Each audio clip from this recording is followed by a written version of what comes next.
So great. Thank you so much, Nick. Hi, everyone. It's great to be here with you all today. It has been very interesting to be learning more about your works and also seeing how many of our ideas and our discussions overlap, right? I think we are discussing many concepts, many questions, and that are shared by our group, and also how I think we share also this idea of what this understanding and openness can be a strategic tool to tackling rising digital inequality, rising power asymmetries. So I think these commitments and these perceived challenges binds us together, and I think perhaps our challenge here is also trying to create conversations, right? Be able to talk to each other and not try to build only isolated paths. So just wanted to start thanking OFE, Nick, Nicolo, FGV for putting up this group together, for making this happen. And for those that I haven't met, my name is Marco Germano. I'm a doctoral researcher at the University of Toronto. I'm also a research affiliate with Guarani Global and Tech. And today I'll be presenting this paper that is co-authored with Benedict Kingsbury at NYU, where we're trying to conceptualize what we have observed as a process of convergence, right? A process of convergence affecting the governance and the practice of open source software, open data, and open models. You all have a draft version of this paper. Since then, we have updated some things, so you might find some differences if you had the chance to read it. This is a very dense conceptual work, so hopefully it makes sense, and I'll greatly welcome any comments. I'm planning to talk about 20-25 minutes, so hopefully that will also help the schedule. And to provide you a bit of background, right? So at Guarani Global Law and Tech at NYU, we have been discussing and researching digital infrastructures and data governance for a while now. Last year, we received a grant from the Digital Infrastructure Insights Fund to look at specifically emerging regimes, emerging liability regimes on open source software. So this paper is an outgrowth, a conceptual outgrowth of that project, of the work that we did there, and started to see more general trends in terms of our open source software and open artifacts particularly, right? I think it's important to also place this discussion in terms of a broader context where we see openness becoming this very contested term, contested concept in both public and private rulemaking, but also in terms of practice. We see that there is some type of uncertainty surrounding openness. We see there is some type of disagreement surrounding openness, that it has been catalyzed by open models, but it's not limited just to open models. So I'll try to dig into this tension, these two main ideas that are our main contributions. And I'll explore them in more detail. I'll build it upon them, but I just wanted to share with you these core ideas to keep that back in your mind. First is that openness is not longer something peripheral, right? It is something that policymakers, platforms, communities are actively trying to articulate and regulate. It has become a very important regulatory object across jurisdictions, and it is an important economic infrastructure practice around our societies. And secondly is that in this process, openness is becoming less understood as an artifact-centered label. So it's not only about open source software, open data, open standards, but it is becoming a systemic quality. And in this systemic turn of understanding openness across these entangled digital stacks, we are seeing new tensions, new sites of production and negotiation. In this work, we are not trying to provide any answers to what's happening here. I think this is a discussion, a collective discussion that needs more plural perspectives, but we are trying to foreground some points of tensions and how this dispute is taking place. So let me invite you to what we call these 3 acts of the software data model convergence. And initially, I thought about giving you all the conclusions first, and then I said, no, let me just give you the ideas, and we're going to build up on these 3 ideas, these 3 acts to share with you. The idea of convergence is our core claim around convergence is that we have multiple pressures that are arising, both from practice and also from public and private rulemaking, that are pushing communities of practice, right? Communities of practice around open source software, around open data, and around open models into shared environments of both practice and compliance. So we are not discussing anymore openness and the governance of these open artifacts separately. Of course, there are dimensions that are separate, but it is increasingly, openness is increasingly articulated and disputed in a singular regulatory space, in a singular governance and space. And there are different trends that are leading to this process, right? We can talk about a technical convergence where we see that we are seeing different practices and technologies that are reducing friction between cross-artifact practice, right? So we can talk about platformization, we can talk about APIs, automated pipelines, and they're bringing this together. The more clear example of that happening are open models, right? They crystallize and catalyze this convergence. Then there is a second act to this convergence that alongside what we are seeing technically, we are also seeing public and private rulemaking thinking about openness collectively, right? So they are putting pressure in these communities that were all separated to think about openness across the stack, right? So for instance, the US, they are extending expectations of accountability, of security, of provenance, not only about one artifact, but they're expanding these expectations across the stack. And in doing so, they create indirect pressures for these communities of practice that were siloed to be pulled together, to think together, to develop legal literacy, digital literacies across domains. And finally, the third act, which is, let's say, these epistemic and political consequences of this convergence. What does it mean to think about the meaning of openness, to govern the meaning of, to govern openness, when we see these boundaries that existed a priori being renegotiated, right? And this part is important. Think how it involves a range of stakeholders. Openness is not only anymore about communities, right? As Marco was saying previously, we have government-led governance, private-led governance. We have academic policy circles, academics thinking about openness. So we have a range of perspectives that are trying to dispute what the path forward, what is happening, and the path forward, including ourselves, right? We are part of the dispute here. We are trying to make sense of what's happening and how to think about the governance going forward. So starting with Act 1, the convergence in practice. So at Guarini, we're looking at the emerging liability regimes and what's happening across jurisdictions over the last years. And we tried to do a bit of a work of what was happening before it, right? Trying to understand how these communities have developed over the last decades.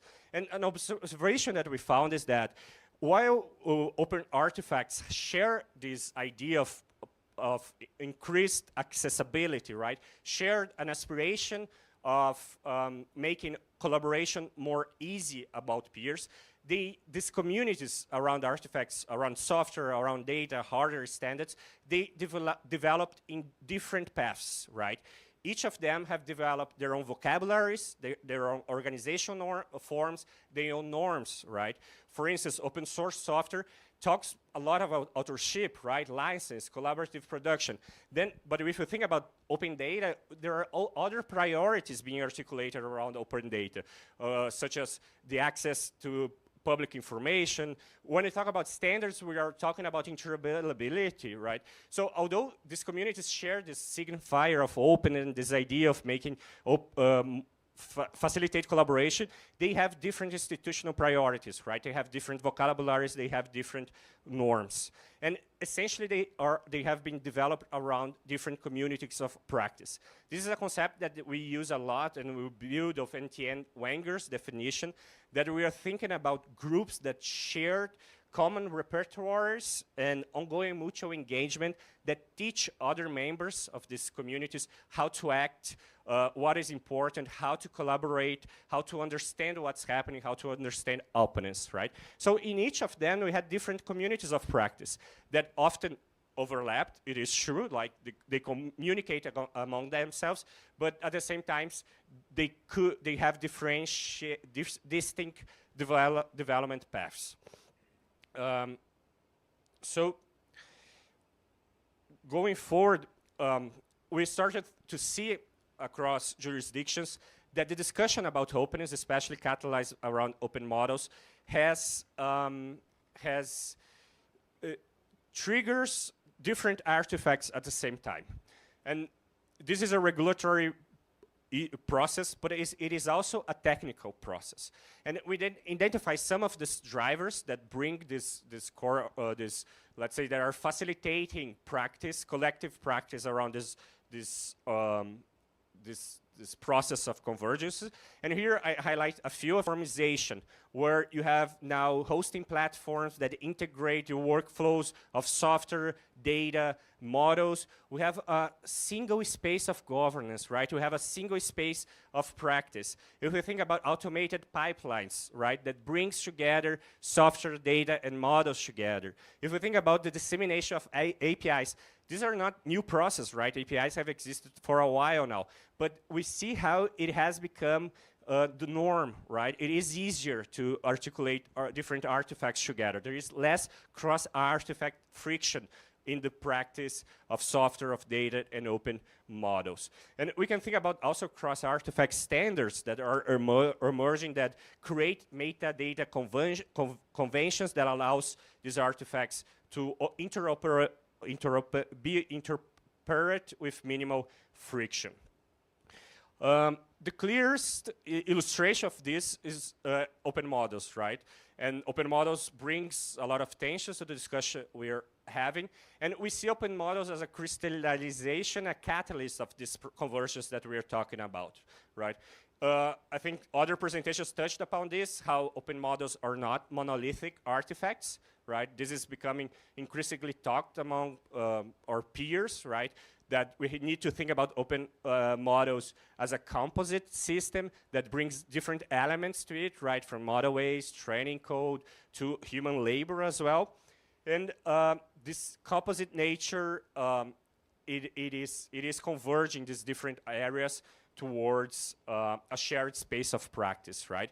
So if you're developing open models, you are building up on stratas of openness that have existed for a while, right? And by stratas of openness, I'm thinking of the traditions of open source software, the traditions of open data, the traditions of open standards that have existed, that have created a language, that have vocabularies, and open models come as this new strata, building upon them, but also creating new vocabularies, new ways of thinking about openness in some way, and doing the geological metaphor, sedimenting a new form of openness and a new set of governance pressures.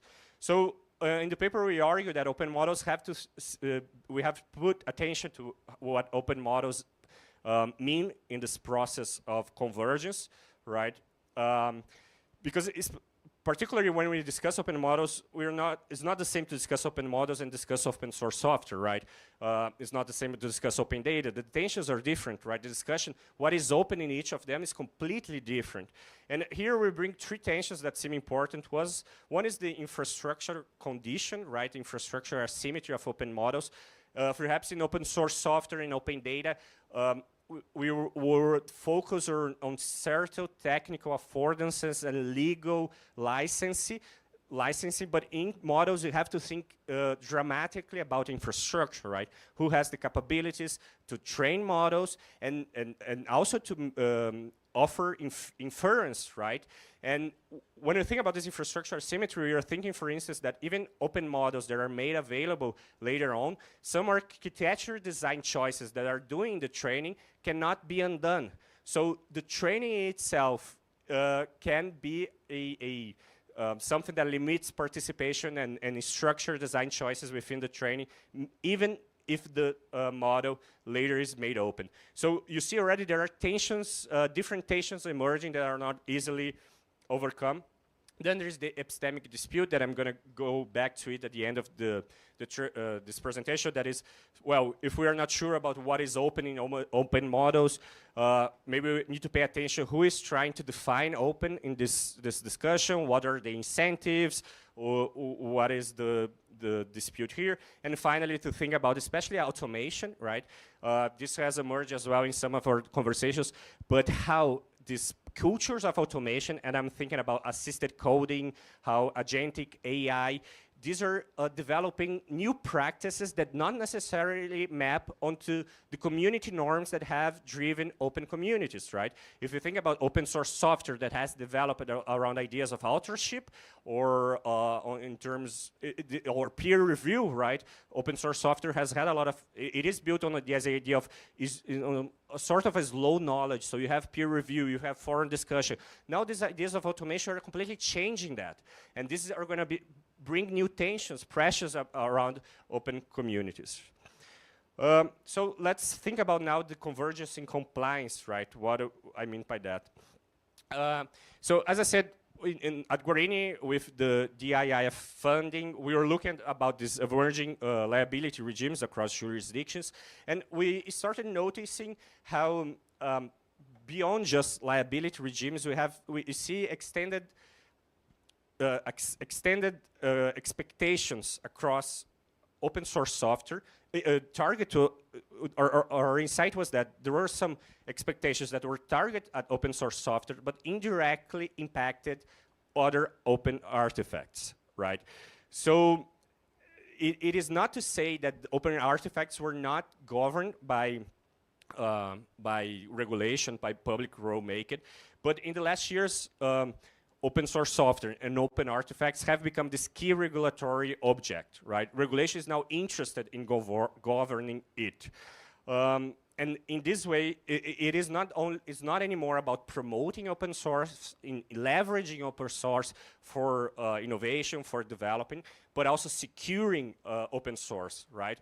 We want to build resilience of open source. So there are different narratives, different interests being articulated in these legislations that are emerging, that find a focal point in open source software, but their impacts are not limited to open source software, right? They are impacting other adjacent communities of practice of open artifacts. So we discuss here some ideas about supply chain security and resilience, but we also talk about this idea of strategic policy value, how openness is being now articulated by some communities that see open source software and the open source stack as having geostrategic implications. And in these legislations, what we are finding is this, as I mentioned already, is this cross-cutting obligations that are not targeting anymore just one artifact, but are trying to target the stack together. And in doing so, they are both directly and indirectly affecting how these artifacts are practiced, how are the compliance of these artifacts. And the justifications range, right, from safety to risk to democratic oversight, national security. So it's interesting because there is a very strong epistemic dispute about what's happening. How do we make sense about this? And if you look at about the groups that are doing this type of discussion, you can see even trends, right? The debate that's happening, for instance, in the United States, it's largely different from what's happening in Europe. The type of justifications, normative commitments that you find in both jurisdictions is different from what you would find in the BRICS, right, in Brazil, China, or elsewhere.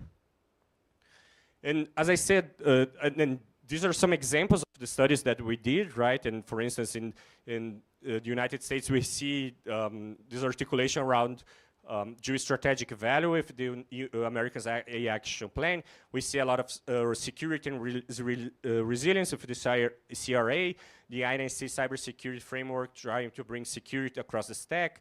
But also we see these discussions in other places, right? We see in India stack with building expectations of interoperability and coordinated governance, with seeing China's AI measures that discuss models without making the distinction between proprietary and open models, which leads you to think that there is convergent expectations to both. So just to give you a bit of flavor of what we are discussing here, I want to approach very briefly the EU and the US approach to openness and what we're discussing here. So in the EU, we see this emergence of a stack level approach to governance, right? As I was saying, we're not discussing anymore artifact-centered governance, but we are trying to govern the digital stack as a whole, and in doing so, we are creating pressure for these communities of practice to develop legal literacy, digital literacy about these other artifacts. This is bringing these communities of practice together. There are two regulatory logics very strong in the EU. One is in terms of security and resilience, as we have seen, but also we see this idea of interoperability and digital capacity, right? The EU is trying to legislate in trying to build value from having this shared environment of practice. So for instance, when in the data strategy of the EU, there is a lot of discussion about making data mobility, right? In making machine-ready data. So for instance, if you are let's say a community of practice of open data, discussing open data sets, to be obliged to have machine-ready data, you have to develop an understanding of what does this machine-ready means. In doing so, you're being pushed together towards other communities of practice around models, around software, and henceforth. So we see that pressure in the EU, and also we see in the United States, although not in the same way in terms of legislative intentions, but a more soft law horizontal convergence in leveraging procurement power, in leverage coordinated federal action, that the type of digital systems and artifacts that are being used in the federal administration have to follow compliance requirements that do not stop at one specific artifact. They touch on data, they touch on software, they touch on models. Hopefully, you get the feeling of what we are exploring here. And then we see that also in the private ordering, right? We mentioned the OSI work and also the DP, the Digital Public Goods Alliance. Here, what's interesting to pinpoint from them is that, for instance, if you think about OSI open source definition, right? The fact that the OSI is trying to develop an open source AI definition, and it is doing so by extending what it understands about openness from its practice of open source software, highlights how it is these institutions are creating pressure to think about open artifacts in a collective way, right? In a systemic way. There are. I'm sorry.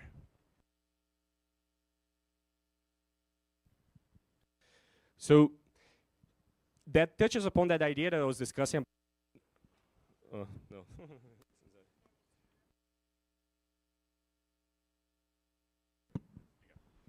So it touches upon what I was saying in terms of building upon the openness strata, right? But at the same time discussing not necessarily the same processes, the same digital systems, right? But they are creating pressure in trying to extend what was understood about open source software towards the domain of open source AI. These are these are not necessarily this. Okay, some technical problems. Okay, I'm back.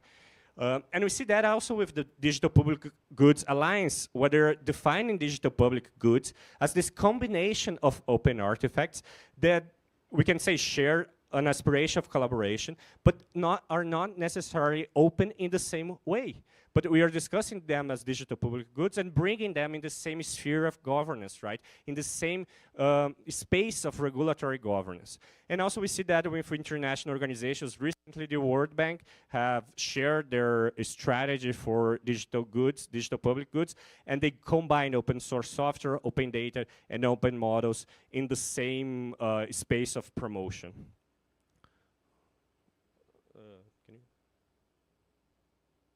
So finally, just going to this idea of renegotiating the boundaries. So we highlight 4 systemic effects of this systemic turn, right? One is that we are seeing this blurring between public and private governance, right? Openness is not anymore a voluntary, driven, non-commercial object. It's increasingly an object that is required or is understood to require public oversight. At the same time, we see how these different communities are developing shared vocabularies, especially around safety, right? And in some way, this is positive, this creates other tensions, right? We see also how openness has become this key regulatory object that is appearing in so many legislations around the world, although there is a dispute about what is openness, and I'm gonna go that in the next section. And finally, there is just geopolitical friction, because at the time that openness become this key regulatory object in so many jurisdictions, there are conflicting and overlapping regulatory claims around open source, around openness. Okay. And here, I think I'm gonna say something that Renata has already brought up, that is, how do we discuss openness going forward, right? And this epistemic dispute is important to acknowledge it at least, let's say, right? Because we see different actors articulating different agendas with different interests in trying to promote that. In our work, we try to map, let's say, 2 poles of this conversation. One is one that is trying to perhaps reassert more categorical notions of openness, grounded in transparency and reproducibility, right? So we're thinking about open collaborations, this public good, openness as these experiences, this tradition of openness that have been being practiced over the last decades. And another that is trying to think, adapt, let's say, update openness to what is seen as this contextual and contingent technological environment where we need layered and differential openness, especially in open models, right? More instrumental to broader policy concerns and trade-offs. I'm gonna do a very strong generalization. This is not necessarily a very strong finding, but we usually see the first one more in European and open source software foundations, right? People that have been working with open source software for more time. And we see this idea of unbundling more into American policy circles, right? This is a preliminary observation. Why is that? How is that? Questions to keep thinking about. So just summarizing everything, if it wasn't interesting so far, just pay attention to these 2 slides that are gonna give you all the information that I share. But so openness no longer maps onto separate artifacts, right? That older configuration of having communities of practice around software, data, standards, this is not the contemporary configuration, right? We are discussing these artifacts in digital stacks. We are discussing them in combined use. We are seeing this convergence in environments of practice, as I shared, right? And then we have technical drivers to that. We have the platformization of open collaboration. We have automated workflows. We have also a convergence in environments of compliance. So this new legislation that is being created thinks about openness across the stack, in their combinated use rather than separately, and this brings forward system-level effects. So these are shifts in the governance of openness, and this brings shifts to the meaning of openness, right? So we are not, like I said, we are articulating openness across whole stacks. The expectation is a systemic expectation around openness. It's not an artifact-centered expectation. It is a field of ambivalence and competing visions, right? We are collectively trying to make sense of what's happening, and in doing so, there are different interests being promoted, right?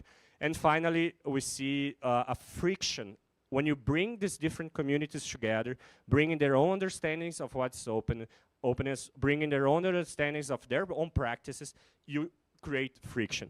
And I think this friction has been noted by almost many of the presentations that have been being done so far. And I think this friction is also part of the theme of these years, right? When we're discussing this uncertainty and the unsettling of the meaning of openness. So last slide, going forward, I think we we advocate for this convergence as real and accelerating, governance happening across the stack, and openness being renegotiated, and we need to think collective about that. So thank you so much. Hope this was interesting, and happy to have any comments, questions.